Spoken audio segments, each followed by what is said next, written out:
Hello, and welcome to Temple of Falsepod, where decks are not optimized, but our plays sure as heck are fun. I'm Andy. I am Bruce. And, we were hanging out, doing our little break.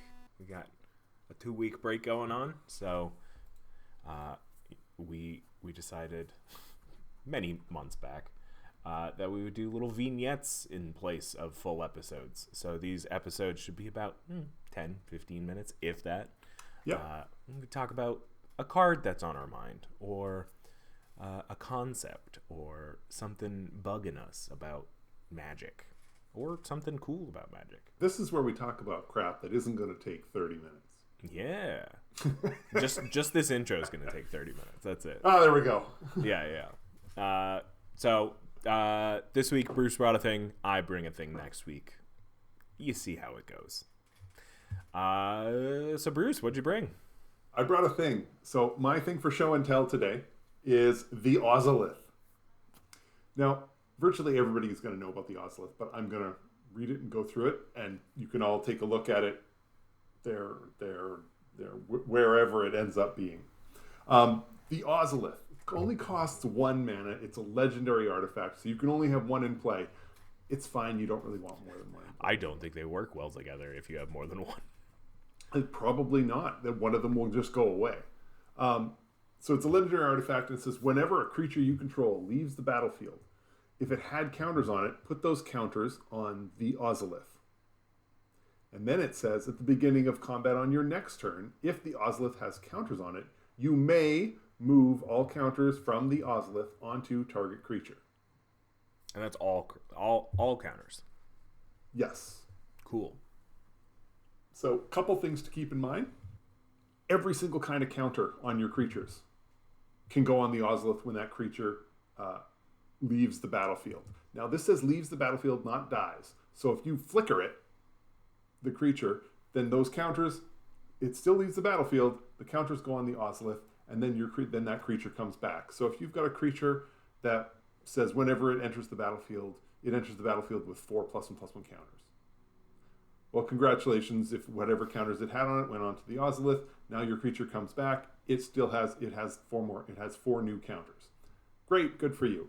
But that's how it goes. But it says all counters. So, and more specifically, what I'm thinking about are all the other fun counters you can have: the flying counters, the trample counters, the indestructible counters, the divinity counters, the whatever other counters.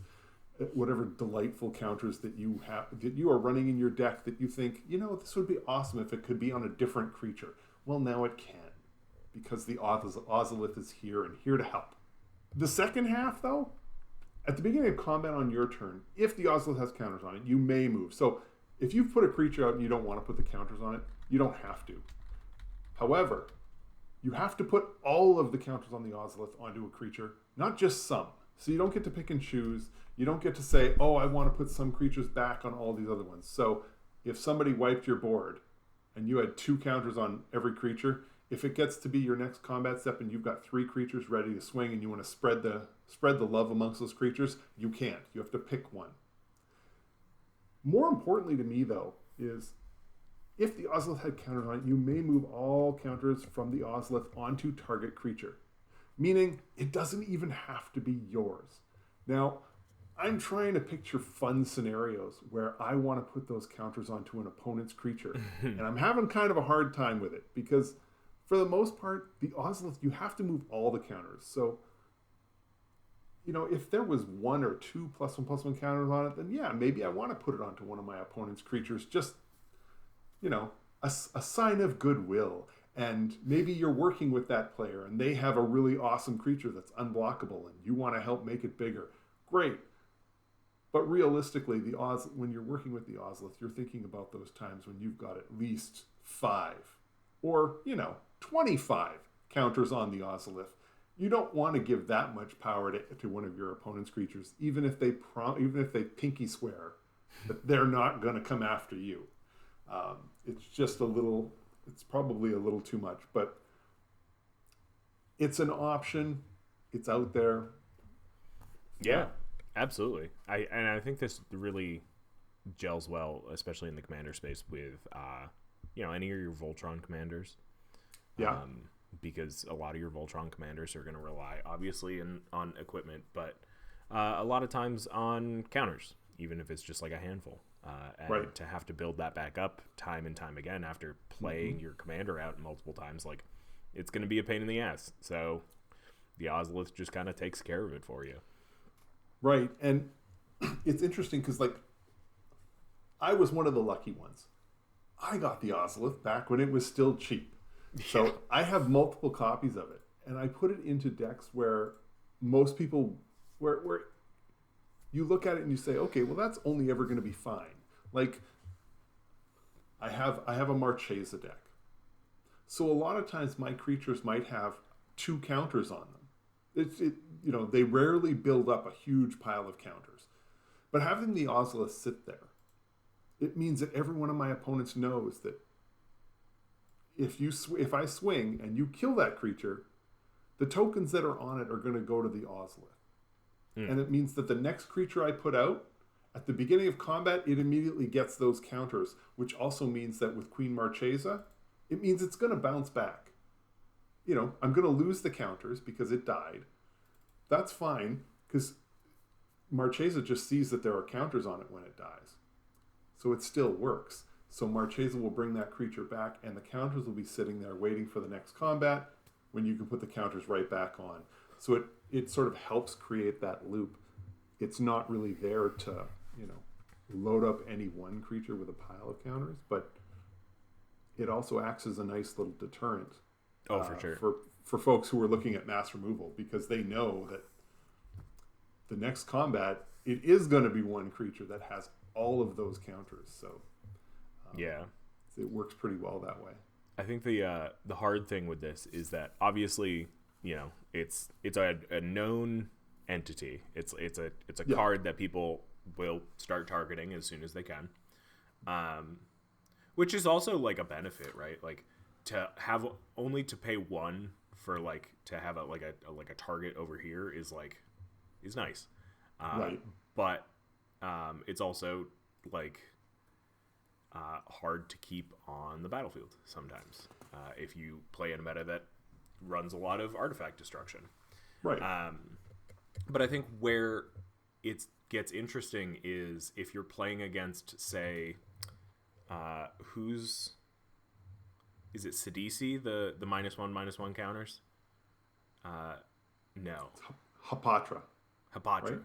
Like, if you're playing against a Hapatra player, like, because while the second ability is a May, the first is not. So the Ozolith is just going to be a bunch of -1/-1 counters. So, like, luckily you don't have to put them back onto your creatures, but maybe at some point you'll get a big enough creature that it'll survive, and then you can start putting +1s on it to cancel. It can definitely can limit the value of the Ozolith. But however, if it's got a pile of those -1/-1 counters on it, maybe that's when it needs to go on an opponent's creature. You can dump it that way. Big brain plays, Bruce. There we go. The real issue with the Ozolith, and I don't think it's that big an issue. I think this is a great card. The real issue is that it does have to stay on the battlefield for a while. Yeah.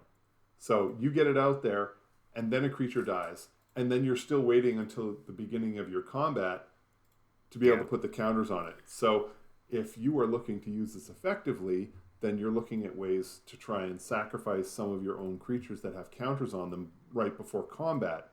Maybe you're trying to move those counters onto a creature that's unblockable or whatever. Yeah. So you can do that as a way to sort of move them quickly, but generally speaking, the Ozolith sits there and it's sort of it's your recycling bin. We can't waste we're not going to throw all these +1/+1 counters in the garbage with the creature. We're going to put them over here on the Ozolith and then try and reuse them. But it means that the Ozolith does have to sit there until your next combat step, and sometimes that is just too long. So, but I've always found that when I've played the Ozolith, when it costs 1 mana, invariably, worst case scenario, I'm forcing them to use a piece of artifact removal on it. And if that means that I never get to take advantage of it, well, I spent 1 mana, and they certainly spent more than that to get it off the battlefield. So, and you have to.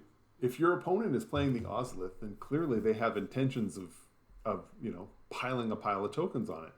And you really don't want to give them that option for too long. So, yeah.